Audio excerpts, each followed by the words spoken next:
Probably, right? Yeah. I mean, it works for me. Okay.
All right, good evening, everybody.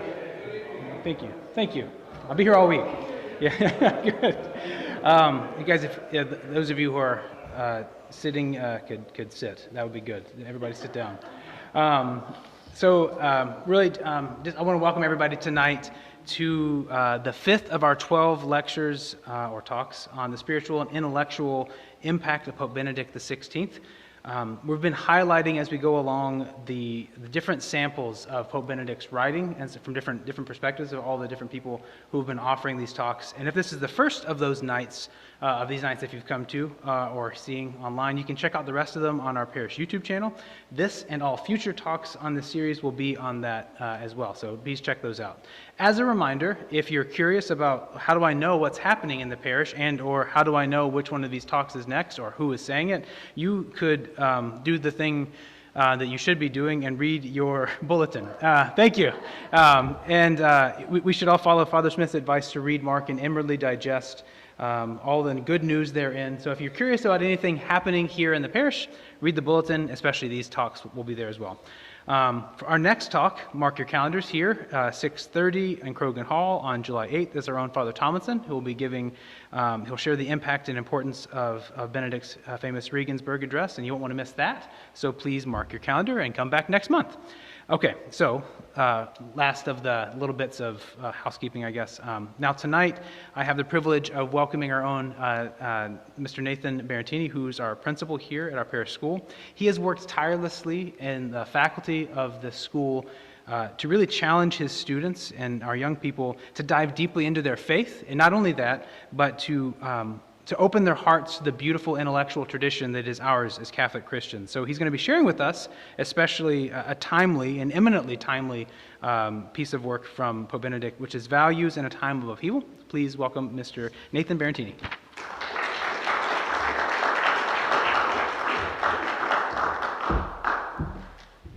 All right. Well, thank everybody for coming out here tonight.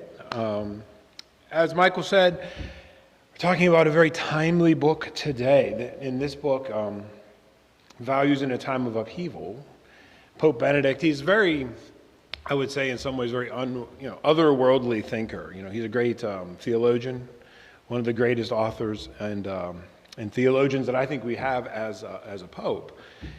And not a lot of his thought is centered entirely on this world. I think, his primary intellectual interests were the early church and the church fathers.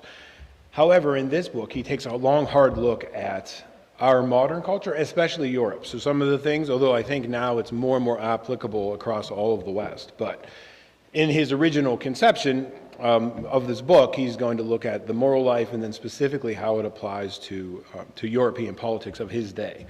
This book was written in 2005. Again, Values in a Time of Upheaval, and it was an instant bestseller, perhaps primarily because he had just become pope that year as well, right? So that certainly didn't hurt. But it's first published in German and instant bestseller. So that was pretty cool. In this book, it's not really a book, so to speak. I recommend you get it if you want. I meant to bring a copy, but I didn't. It is a really short little book.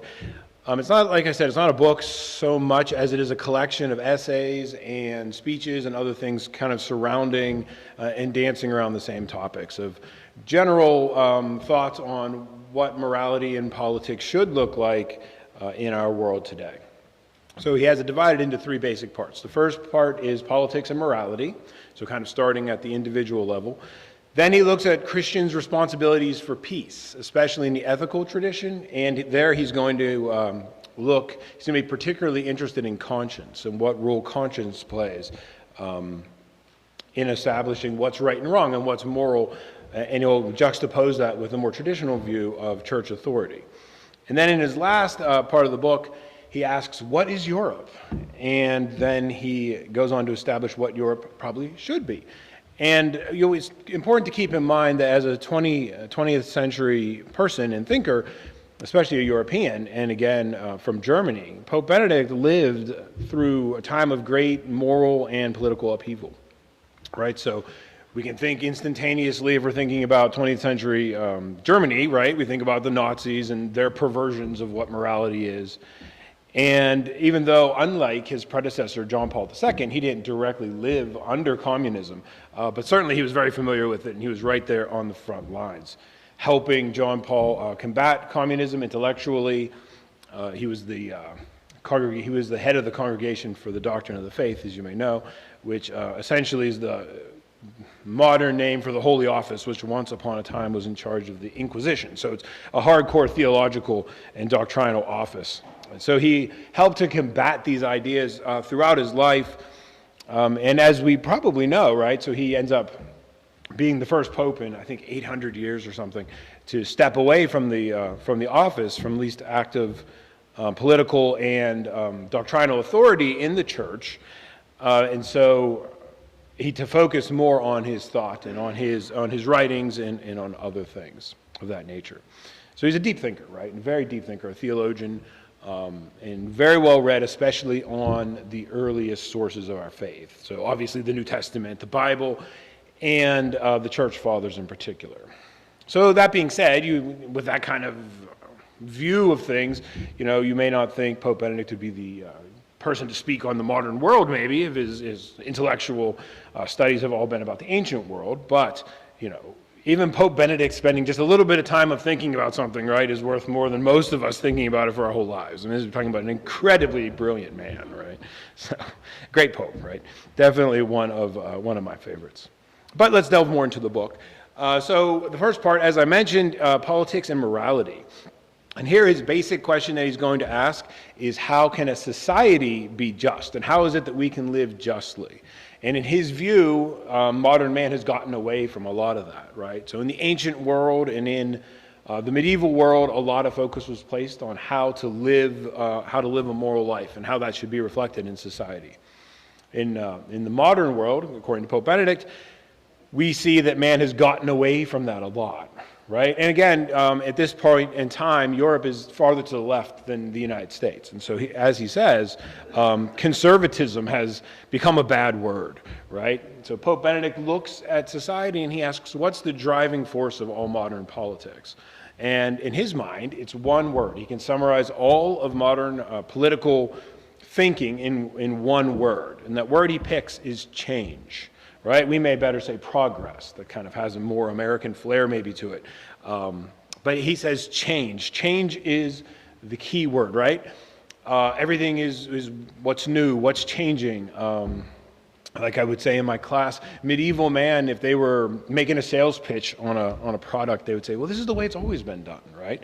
This is the way, your great-grandparents have done things. Why should we do it this way? Well, we always have done it this way, and that's enough of an answer, right? Well, not anymore. Nowadays, it's new and improved, right? Almost necessarily following new comes improved, right, in many modern minds. And so he says this is interesting, he thinks, because if you look at all of human societies, for all of human history, it's our society, the modern West. I mean, he's including, obviously, Europe and the United States, Canada, Australia, all of those Western influences places. And he says this area that is so obsessed with change, more than any other time in all of human history, is also the most affluent and well-off society in all of human history. Right? And so he kind of looks at it and says, well, that's kind of curious, right? If everything is so great now, at least on the material front, maybe not so much spiritually, but at least materially, everyone's so well off, why does everybody want change so much? And that's a great question. If you think about it, and I would always tell my students this too, they're incredibly, in a good way, privileged, right? Sometimes privilege now, I think sometimes, at least some of us may knee-jerk reaction against such an idea. But privilege can be a good thing too, especially as a father. I certainly work to give my kids as many privileges as I can, and for my students to try to give them as best education they can. But one thing that I would often note, honestly, I lost my train of thought a bit there, but it doesn't matter. Pope Benedict says everything is great now, right? And so why on earth are we trying to change everything constantly? And so he's going to take a historical view, and he's going to look back to the past and say, how on earth did we get in this curious situation, right? So he says the word for today is change, right? That's the key word, that's the watchword, that's the inspiration of modern politics and modern man. So what was it before, right? And what moment was it that the before is of. So what was so important that happened in history, in the modern times, that really transferred our entire conceptualization of what is important politically, right? This was in the 17th century. Right? I'm tempted to call him Matthew, and for old time's sake, and see if he remembers what it is. But this is, of course, the Enlightenment that we're talking about, right?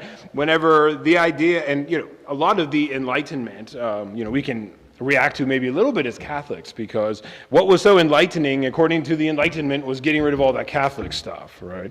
So, sometimes I'll jokingly say maybe it's the endarkenment, right? Or at least of our soul. But anyways, before the Enlightenment, Pope Benedict says the word of the day was preservation. The idea here was, well, we live in at least an orderly society, right? We live in a relatively peaceful society, right? At this point in history, in the 16th century and the 17th century, when all these thoughts are going on, maybe they're not as affluent, well off as we are today, but they certainly were more so than they had been in the Middle Ages or prior. And so the idea was, well, what's politics for? Well, let's keep things the same. Preservation was the word of the day. And we can think back, if you think back about history, you see a lot of monarchs and other things at this time, and they're obviously very vested in keeping things the same. And that's one of the places where the Enlightenment thinkers will attack the idea of preservation, when they'll look at it and say, well, preservation is really nothing more than you trying to keep your privileges and your power and keep everybody else down, right? And we'll see that as the book develops. So Pope Benedict, looking backwards, goes back past the Enlightenment through the Middle Ages, and he looks back to ancient Rome and says, this is the perfect example of pre-modern political thinking, right? Some historians say all of European history after the fall of Rome is nothing but an epilogue on Rome, right? And so in a certain sense, looking back to Rome is always a good thing to do. Anyways, he looks back on Rome and he says this is the perfect example. Inside the empire, according to the Romans, was peace and order and structure and stability and all that is good about culture, right? And outside was barbarism and darkness and chaos and horror and instability. And so the job of the Romans, as they conceptualized it, was to civilize the world, right? To pacify the world, to make the inhabitable order ever expanding, right? Ever increasing into the darkness and chaos that existed outside the empire, right? So that was their view. Now, that can be critiqued too. The Roman writer Tacitus famously puts into the mouth of one of his barbarian heroes in Britain that the Romans make a desert and call it peace, right? So certainly there's a view on the other side too, that this overemphasis on order may just be destructive.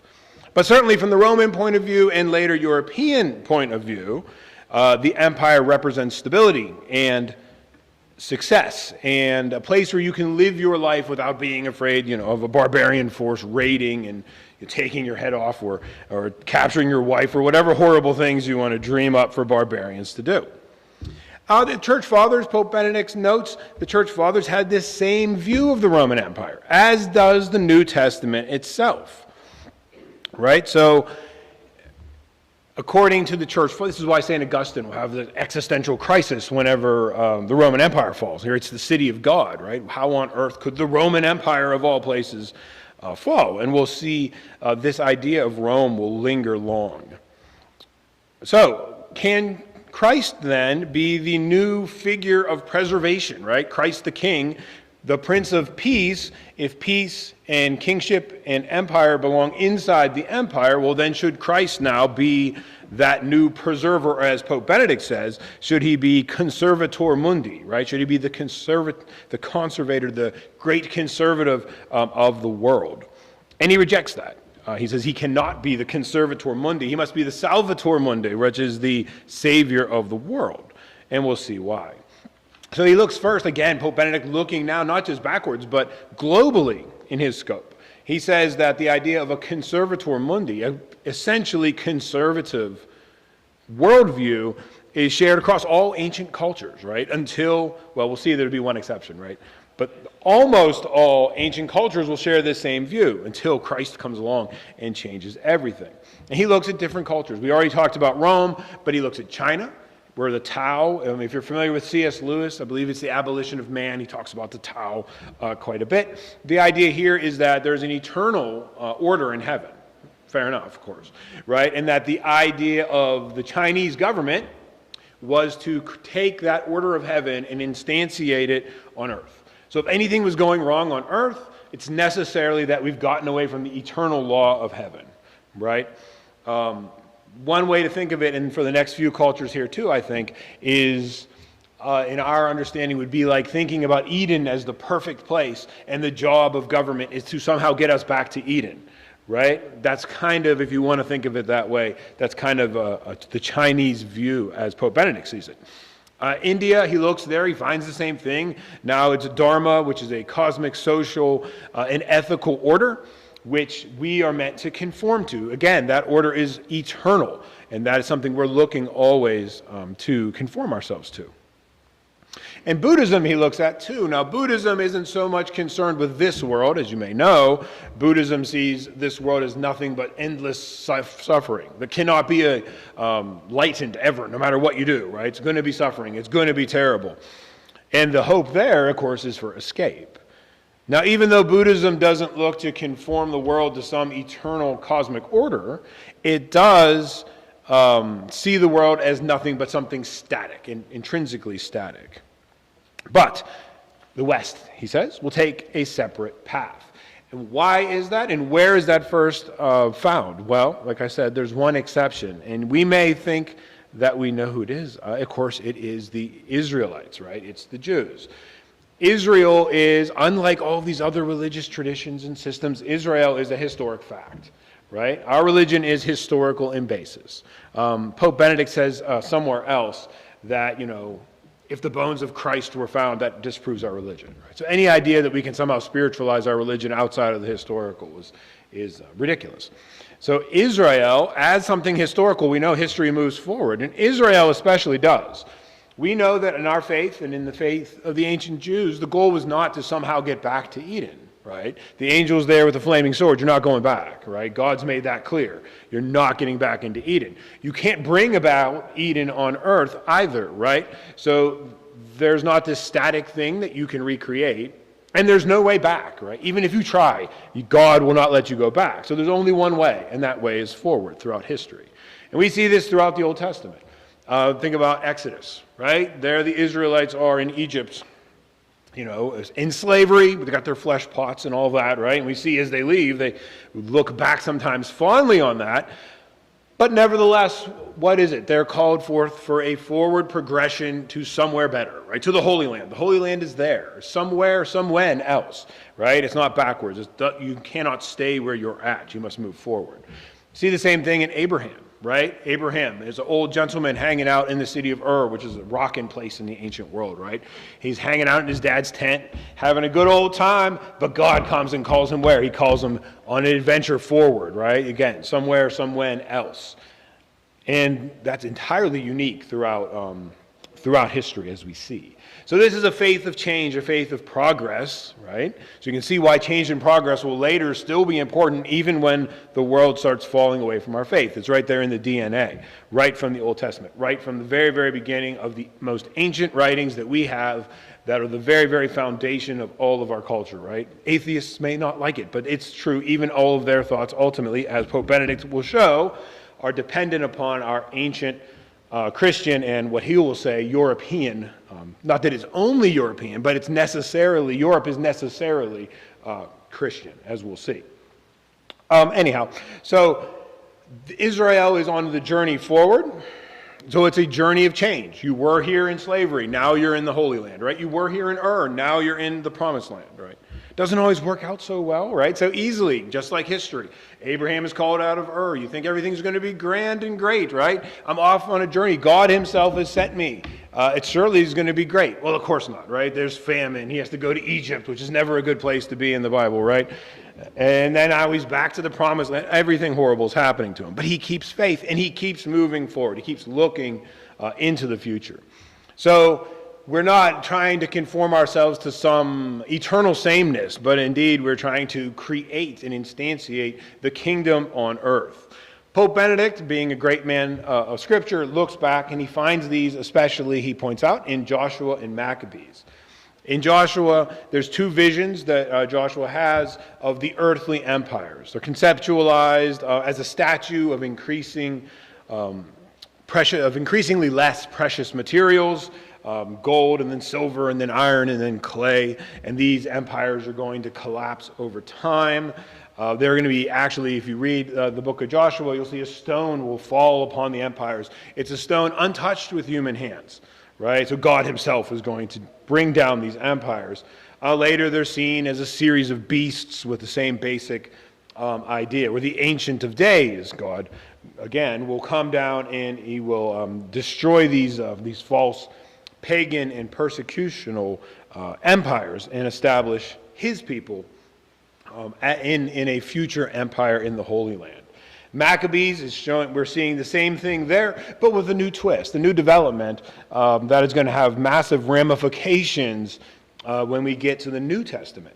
Here in Maccabees, we see it is now a political and military actions of man that are going to help bring about the kingdom of God, right? So it's not just taking the journey of Abraham or fleeing slavery with Moses, but now indeed it's going to be violent revolutionary action against those kingdoms that were named in Joshua, or that were symbolized at least in Joshua. This will reach kind of, as Pope Benedict will note, it reaches kind of its epitome with Bar Kokhba. He is also in the first century. He also is trying to lay mantle to the Messiah, to being the Christ, although he is a political and revolutionary Messiah, very much unlike Jesus, but something that was very well desired, apparently, by many of the Jews of the day who turn Jesus, of course, over and turn away from him. Pope Benedict then goes on to look at the New Testament, and he sees here Jesus comes precisely and says, no, that is not the way, right? We're not going to establish the kingdom of God on earth at all, really, right? I am the kingdom of God, right? And I'm calling you into the kingdom, and I will take care of establishing it finally and ultimately on earth, not even on this earth, but on the new heavens and the new earth at the end of time. So he is now rejecting some kind of violent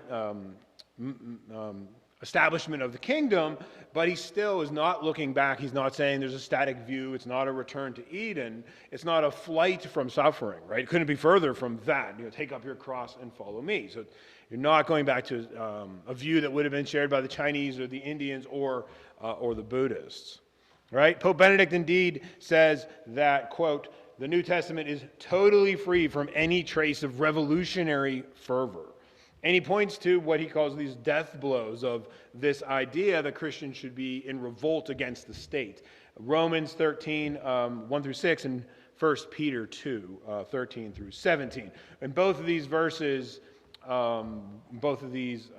we see, quite literally, let every person be subject to the governing authorities, is from Romans, or from 1 Peter, be subject to every human institution, to the emperor as supreme, for it is God's will. Fear God, honor the emperor, right? So quite explicit that the idea is not to overthrow violently, right? And these views will be abandoned later by Europeans to the dismay of millions who will end up dead. But the idea here is you're not going to take that path, obey government, right? But not slavishly. Go back to Mark 12, as Pope Benedict tells us to, when we see Christ say, render unto Caesar that which is Caesar's, right? But nothing else, right? God gets the rest, right? So render unto Caesar those things that are Caesar's, right? Those things that will help build up that order and stability of the world, but not to the point where you abandon your faith, right? So Christ's revolutionary act is not that of the revolutionary terrorists, trying to tear down the government, right? He's not a 1960s radical, right? Instead, what does he do? He dies on the cross, right? That's what he does. The Romans, right, those guarantors of the world order as it is, Christ submits to them, right? And he says, okay, you've judged me, and now he's innocent, right? You've judged me falsely. But there he goes anyhow, and he hangs on the cross and he saves the world. right? So we are obedient to human institutions as long as they're not asking us to render to Caesar that which is God's, and that's of course where we draw the line. So, and this creates a new ethical law, as Pope Benedict says, the ethical law of the natural law, which evolves in the West, which is something all men can access through reason alone. So he continues to draw these out, and as he sees, juxtaposing it, if you will, with the post-Enlightenment idea. And he goes and pulls out some things directly. He looks at Nazism, which he was intimately familiar with, having been forced to be a member of the Hitler Youth. And he says that they've replaced God with the Aryan race, right?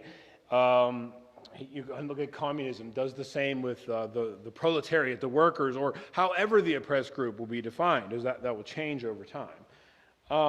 But he says this is that myth of progress, right? That idea, that journey to the Holy Land now, but they've abandoned God. Right? They no longer render unto Caesar anything. They no longer render to God anything. And instead, it's just an idea of progress, things getting better, change, and honestly, morality being reduced to anything that brings about this better state is necessarily moral, right? So you want to bring about the workers' paradise? Kill as many people. If you're Stalin, take out 20 million if you want to, right? As long as you get to the utopia, that's perfectly fine, okay? And we'll see when Pope Benedict talks about conscience, a conversation that he had with a colleague that dwells around that issue, okay? But do not think the West is immune to this. Yes, you have the Nazis and the communists, sure, but he says in the West you have the myth of freedom, right? I think of a billboard that they used to have, I can't remember how long ago it was, and it would say, "There is no God, relax." Right? The idea being, as Pope Benedict says, man thinks that God is the unseeing judgmental eye, right? That's raining down upon us and crushing, taking away all our fun. But no, of course not, right? We just are enslaved to our sins, right? The adage, if it makes you happy, it can't be that bad, right?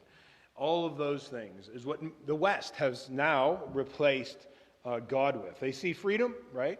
And this is our culture. Look around, right? This month is certainly a month that we can see that on display. But yeah, the idea being, no restraint. What's freedom? Doing whatever I feel like, right? And of course, that's not freedom. And as Pope Benedict points out, real freedom is freedom living in accord with the natural law. All else is just slavery to sin, right? And so that's when he's going to go on to talk about conscience. What exactly does that look like, right? He does say that at the end, we cannot have a moral and just society without grounding our societies. Forget democratic vote, right? That's out, right? Because the democratic vote can lead to, small d Democrat, right? Not political Democratic Party. But a simple democratic vote can lead to a overturning of basic morality, basic natural law morality. Abortion, right? Father Thomason was just talking to us about the relevance of that issue right now. That's something that in some places in our country is being the Democratic majority saying, yeah, that's awesome. We like that. We're keeping that, right? So there has to be something more than that, right? And he says, unsurprisingly, of course, but he says it's the Decalogue, the Ten Commandments. That is what society has to base itself off of, okay? That, other than that, he says, it's going to fall into chaos. It's going to fall into ruin. And everyone's going to be much worse off for that. So what does that mean for us as individuals, right? And that's where he goes into part 2. And I'm picking out pieces of the book. There's a lot more we could talk about. So if you read the book, you'll find even more there. But anyhow, he looks at conscience, and he's going to step back here and say there's two views, right? So just like we had the post-Enlightenment and the pre-Enlightenment view, right? Now he says we have the pre-conciliar and the post-conciliar view, right? So referring to the Second Vatican Council. Just like the horrors of the early 20th century played a formidable role, a formative role even, in Pope Benedict's thinking, so does the Second Vatican Council, where he was one of the primary expert theologians that accompanied the bishops and helped work on the documents. So he looks at it and says, well, there's a pre and a post-conciliar view. The pre-view, he says, that's kind of a morality of authority, he calls it, right? Where the church can speak authoritatively on natural law, tell us what we can do and what we can't, and then we can live having our consciences shaped by that. The other one, he says, in the post-conciliar era, it became the morality of conscience, right? Conscience being the final court of appeal. Church teaching, yeah, that's great. You go ahead and tell me what the church teaches, that's fine. But it's really only my conscience that speaks to me that can ultimately determine whether or not my acts are evil or good. So that's the two sides of the debate that he sees. And these people, the post-conciliars, one of the arguments they'd make is that Christ has made us free from authority, right? So why are we being held down to listen to this pre-conciliar morality of authority? Okay? So Pope Benedict then, of course, goes on to critique this view that conscience is almost like conscience is the infallible magisterium of each individual person, right? That's kind of the modern view. And when he talked to one of his colleagues about this, as I alluded to this earlier, and he said, this colleague was very into conscience being the primary determiner of morality, and he says, well, what about Hitler, right? I mean, Hitler thought what he was doing was a good, supposedly, I guess who knows what Hitler thought, but for the sake of the example that he makes, Hitler thought he was doing something good, right? The Jews are horrible, I'm going to kill all of them, right? This is a great thing in his mind. Sorry, I just was thinking if someone just heard me say that, right, and kill the Jews would be a great thing, I think that's going to go poorly for me, right? So listen to the whole lecture, right, not just that part. But anyway, so here we see his colleague says, yes, absolutely, Hitler gained eternal salvation because he thought he was right and then he did what he thought was right. So we can see, as Pope Benedict points out, this is a completely absurd theory, that you can pretty much do whatever you want, and as long as it's what you want, then you're okay, right? And he also points to, he says, wait a minute, another colleague of his says, and you'll hear this from atheist types too, when they'll say something like, well, if you don't go to Mass on Sunday, is it a mortal sin? And of course we all know, yeah, of course it is. Well, what about someone who doesn't know that? And you say, oh, well then, maybe it's not for, some pagan tribe somewhere. And they'll say, well, wait a minute, then why did you tell them? Now you're making it tougher for them to get to heaven. Right? So you'll hear that. And Pope Benedict anticipates that, and he says, that's ridiculous too, right? Because that makes Catholicism somehow a harder path. And we know that Christ has made the straight and narrow way, and that is our Catholic faith.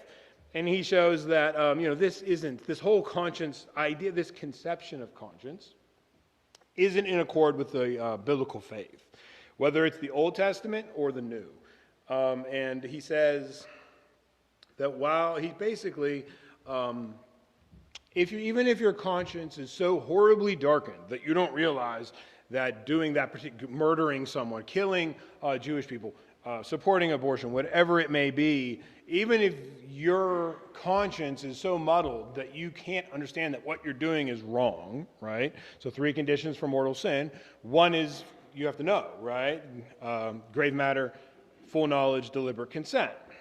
But Pope Benedict says, even if you were so warped, right, that you couldn't fully know what's wrong, he says that the process of deluding yourself to that point would be enough guilt to make you still responsible, even if you were so morally depraved that you didn't understand that the act was reprehensible anymore. So the process at arriving is what he calls, quote, such perverse conditions, is in and of itself going to be sinful. And you really do have to dull your soul through sin and through denial to get to the place where you can fathom these things. Remember, St. Paul says that the natural law is written on every man's heart, right? So there's no excuse even for the unbeliever. And as you think through those 10 commandments, those are all things that people can arrive at, right? Pretty much through reason. Not the first 3, but the rest of them, right?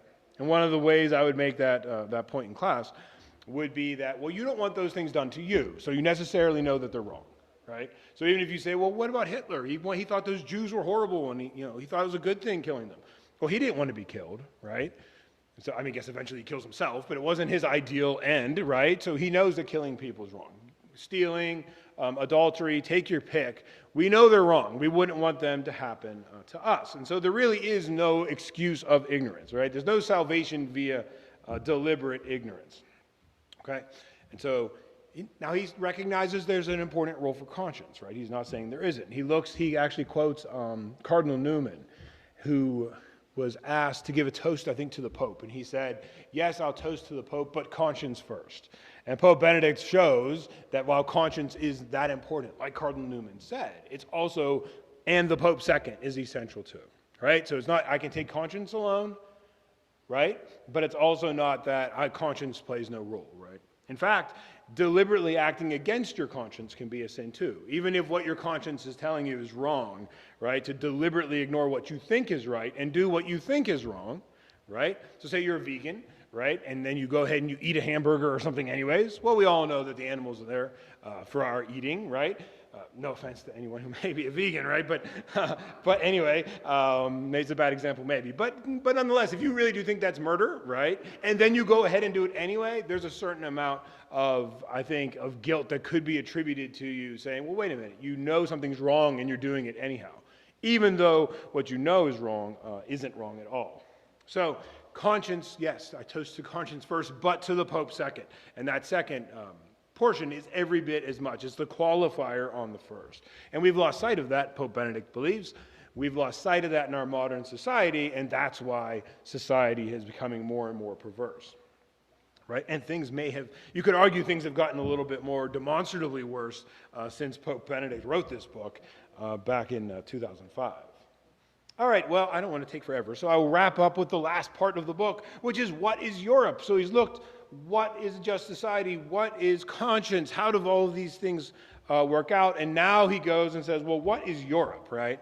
And we can expand that out to what is the West. I mean, he was German, obviously living in Italy as the Pope, and he's particularly concerned with Europe as you go through the 20th century, right? So Europe is on, you start the 20th century, Europe is the most, I mean, it's this tiny little continent, right?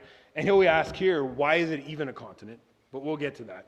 It's this tiny little continent, but it rules the world. It's wealthy, it's powerful. That's 1913, right? 2 world wars later, right? Nazism, communism, every horror you can imagine. Well, what's left of Europe? Well, here it is, mid-century, and Europe's falling apart. It's poor, it's massacred, generations of people are dead. No longer powerful at all, the Soviet East and the American West now are at war, and Europe is kind of just there in the middle. And so for Europeans, Germans, French, Italians, this period in the mid-century is really a time for them to reflect back and look and say, well, what is Europe, right? What actually is Europe after all? It's not just a land of oppression, like Marx would have it. It's certainly not a land of Aryan white people being the greatest and dominating everyone else. So what on earth is it, right? He says, this is another quote, Europe is not a continent with clear geographical boundaries, but a cultural and historical concept. And he says, so what on earth are we even talking about when we talk about Europe, right? It's not entirely clear what exactly Europe is. And in fact, what Europe is has changed over time. It's not even constant. It's not even consistent. And in a certain sense, you can look at Europe and think it's a peninsula jutting off the side of Asia, or even a series of peninsulas jutting off the side of Asia, right? And so he looks back and says, well, what was Europe originally, right? And he goes all the way back to the first mentions of Europe. Herodotus, the first historian, the father of history, he's the one who looks back originally and says, oh, this is Europe. And his definition of Europe is that which lays outside of the Persian Empire, right? So a very vague definition, but the Persian Empire was the first mega empire of its day, right, of history. And so his understanding as Greeks living right outside the Persian Empire was, well, we're Europe, right? Us and the rest of the people the Persians haven't conquered. That's kind of a very, very vague conceptualization, but that's kind of there. Later, time will go on. The Persians will be long gone. European Athens will dominate the Mediterranean. Later, Rome will. And the idea then is, well, what is Europe? What is this civilization? What is this Western civilization, if you will? And the answer given for centuries and centuries and centuries is the Mediterranean world, right? All of the countries that lie along the coast of the Mediterranean. That would include the countries of what we would conceptualize today of Africa, right? Where I think Father is right now, in Egypt, I believe. But that's all Europe back then. The way they would think about it. They wouldn't use the word Europe, but that's the way they conceptualized it, right? The Mediterranean world was where everything was happening, right? Mediterranean it's the center of the world. And then you have all of those great cultures along the coasts, right? Carthage in what's now northern Africa, Egypt in what's northeastern Africa, the Middle East, right? Jerusalem, Israel, all of that. Then you go into Greece, you go into Rome, Spain. This is the European, this is the center of the world. And everything else is barbaric, right? You go below the Sahara Desert, barbaric Africa. You go too far to the east, barbaric Asia. You go up north, barbarians again, right? Even though, those are areas we would think of as European. Germany, Scandinavia, England, those areas, as long as they're outside the Roman Empire, they're not part of the European, the Mediterranean world as conceptualized. That will change, of course. But originally, so Morocco and Algeria were as much Europe as Italy and France. And Scandinavia and Iraq were equally non-European, right? Or South Africa, or wherever you want to think. But that all falls apart. And how does that fall apart? Well, Pope Benedict looks back and he sees, well, of course, Rome falls, right? That's one big problem because Rome had unified, the Roman Empire had unified all of that, right? And so Rome falls, so political authority breaks down. The shared language, Latin, that begins to evolve, maybe devolve, however you want to conceptualize it, but into different European languages. And that's a big, giant blow to the idea of Europe as it was conceptualized as something based around the Mediterranean. But even more dramatically, Islam comes into the scene, 7th century, 8th century, and it takes over all of the Middle East and all of North Africa, right? Severing it from Europe forevermore. Right? And so now when we think about Morocco or Algeria or Tunisia, we tend to think of that being all Africa, right? Something other than Europe. It's not even so much important you're using Europe, Africa, whatever word you're using. The idea is that those people who were living in those areas saw that as something other, right? Europe now sees that as something other. Until the fall of Rome and the conquests of Islam, that was seen as something that was part of us, right? That was the same. And something other was like Scandinavia, where the Norsemen are out there ready to plunder us at any moment. So this whole system begins breaking down. So now Islam has swept, and we have the Islamic world, right? Eventually Islam will expand into Spain. It will even go to the very gates of Vienna in Austria. So Islam is a big, big deal.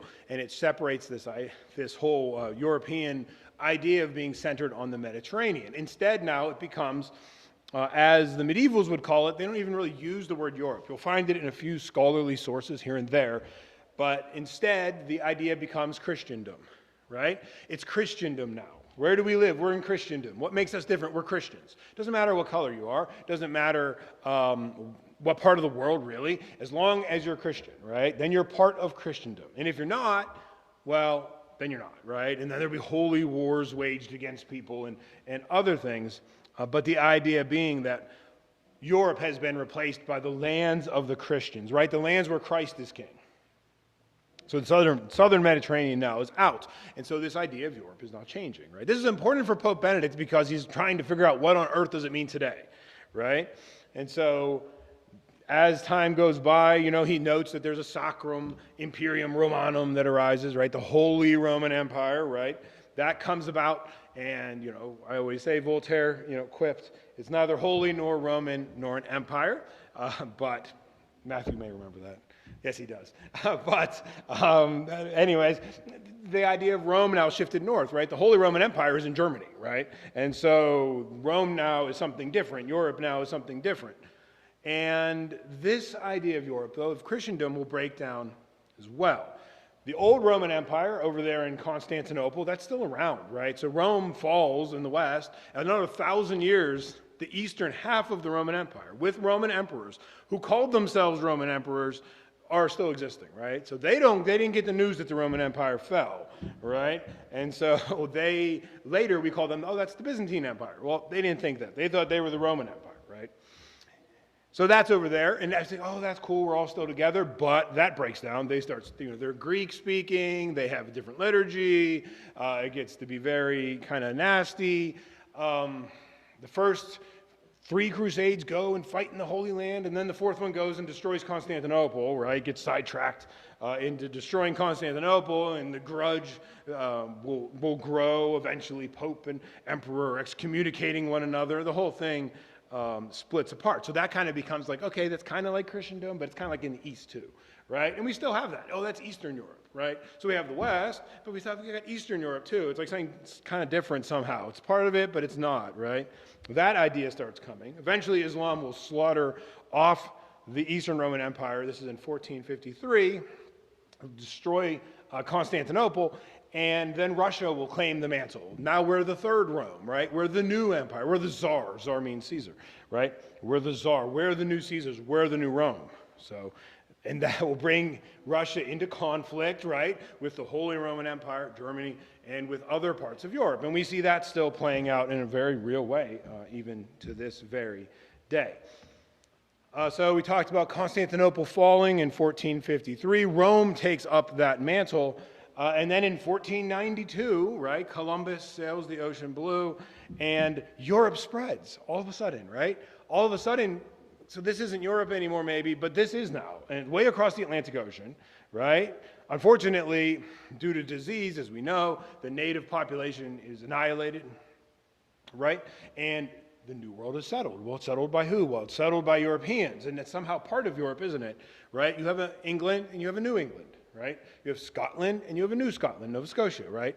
So you have this idea that somehow we're all still a part of it, but we're not, and it's kind of this confusing idea. And so Europeans, the whole finding of the New World, you can't imagine how crazy that was for Europeans, right? It would be... Well, I think the comparable idea would be really, we go to Mars finally, and we find human beings there, right? Not aliens, human beings, just like you and me, right? And the idea is, what on earth? We've sailed over here, these new lands, or these new people, are they from Adam and Eve? Did they have original sin? What on earth is that? They're living in the Stone Age still somehow, right? And the whole thing is crazy, right? So it takes a long time for them to get their minds around that. And had it not been for disease, that would have been a much bigger problem. Unfortunately, of course, the native populations eventually die. 1517, that's another date that separates Europe. This, of course, now Luther nailing those 95 Theses to the church door in Wittenberg. Now, the Western, so we already have Eastern Roman Empire, that's doing its own thing. Now we still had Catholicism over in the West. That's spreading to the New World, but also now part... essentially, right? Not always, not entirely. You can't, map it perfectly. But essentially, the Protestant countries are those countries that were outside the Roman Empire, right? So Germany, Scandinavia, England's a big exception, right? But the Anglican Church also is an exception to most other Protestant churches. So those countries that would not have been part of Europe 1,000 years previously suddenly aren't Catholic anymore either, right? So now we have this new potent and very volatile situation arriving. So now we have what Pope Benedict says, we have in the Latin part, the Catholic part of Europe. We have this division of church and state, right? And he says in the Protestant parts, you have what he calls government-sanctioned moralism, right? Where the worship is going to be what the state says it is, and then Protestantism, in some senses, kind of becomes that Protestant work ethic, right? That morality. So he takes us back now to the Enlightenment, back finally, right, to the 17th century. And he says, and this is interesting too, I thought, that the Enlightenment is the first time in human history that the government decided that God himself will be but a private matter. Right? So for all of human history, everywhere in the world, God was religion, and either in non-Christian areas, religion and government were one and the same, like in ancient Rome, everything was religion, or in the Christian world, they're separate, right? There's Pope and Emperor, and that is a whole other problem, and that we mentioned in my Dante class, Guelphs, Ghibellines, and if you remember all of that stuff, right? So there's all kinds of drama there as well.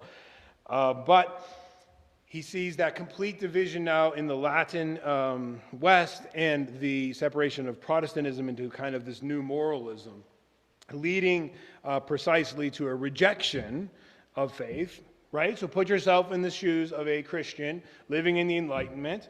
All of a sudden, you can't look around and just see Catholics everywhere, right? Everybody disagrees suddenly, right? There's a million different interpretations of the Bible. There's a million different truths.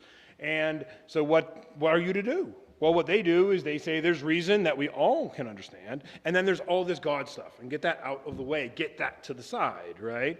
We still live with that today, right? So God himself is a private matter according to this new all-powerful state.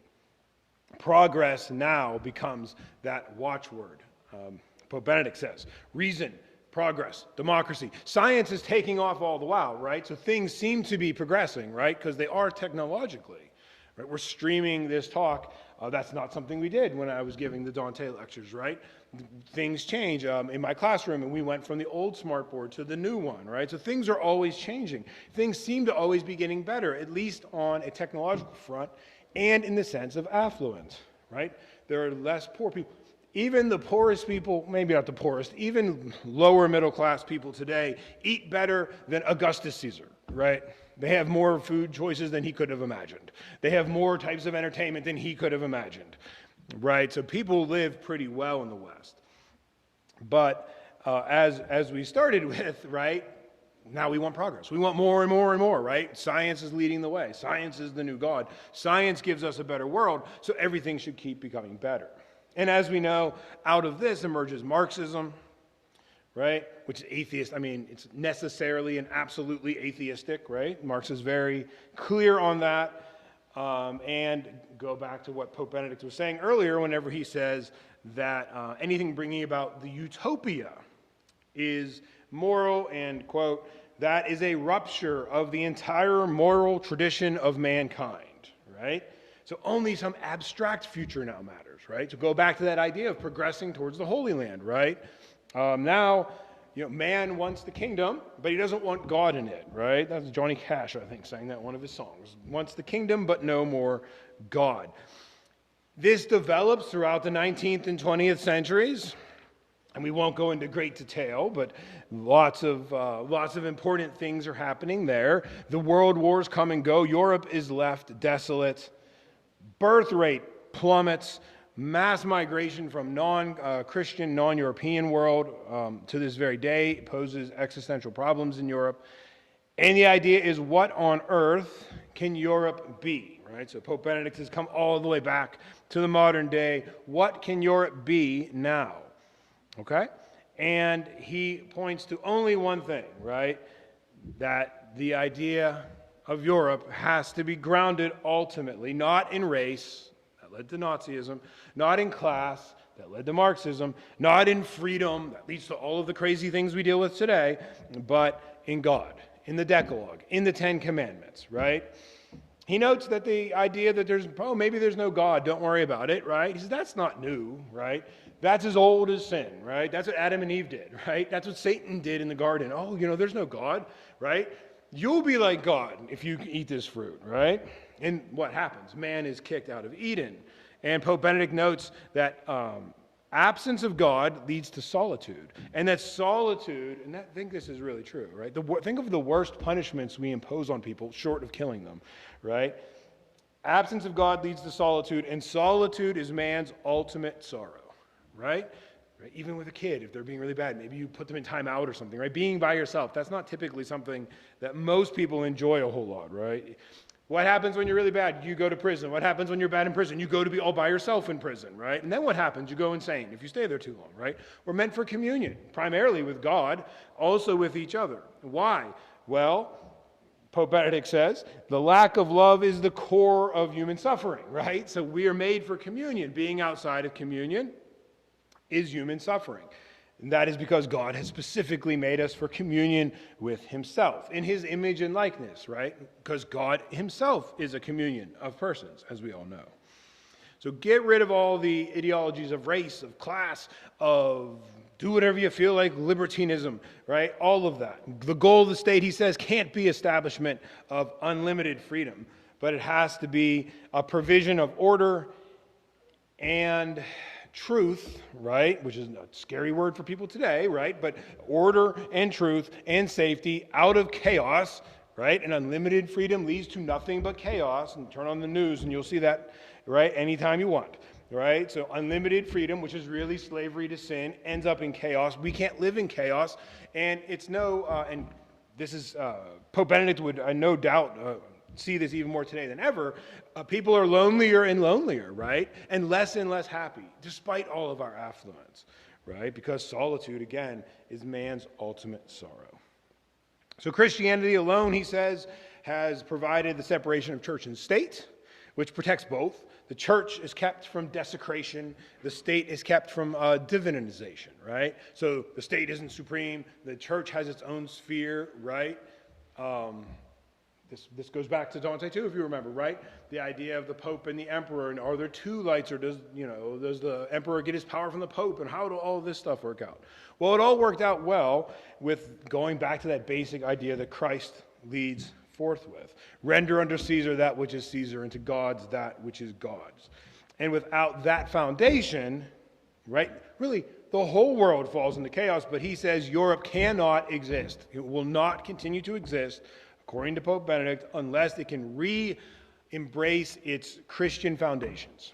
And with the European Union project, which Pope Benedict was, right there for, even though many of the fathers of the European Union were themselves Christians and recognized this, Christianity is essentially written out of those documents and ignored, and even mocked and ridiculed. And Pope Benedict will talk about that too in the book, how every faith is protected and valued and blah, blah, blah, but not ours, right? Our own faith can be mocked endlessly, and for some reason that seems to be okay, right? Self-hatred seems to be okay. So, to conclude, Pope Benedict takes all of these reflections and he really thinks the way forward for Europe and indeed for the world is unfortunately, an increasing minority of faithful Catholics being able to re-enliven, reconvert, and reestablish Europe and the world in a new ethical, natural law, and faith-filled order. And that is a brief summary of his book, hopefully somewhat brief at least, summary of his book. I do recommend you go out and read it. There's a lot more to it than what I covered. Read as much Pope Benedict as you can.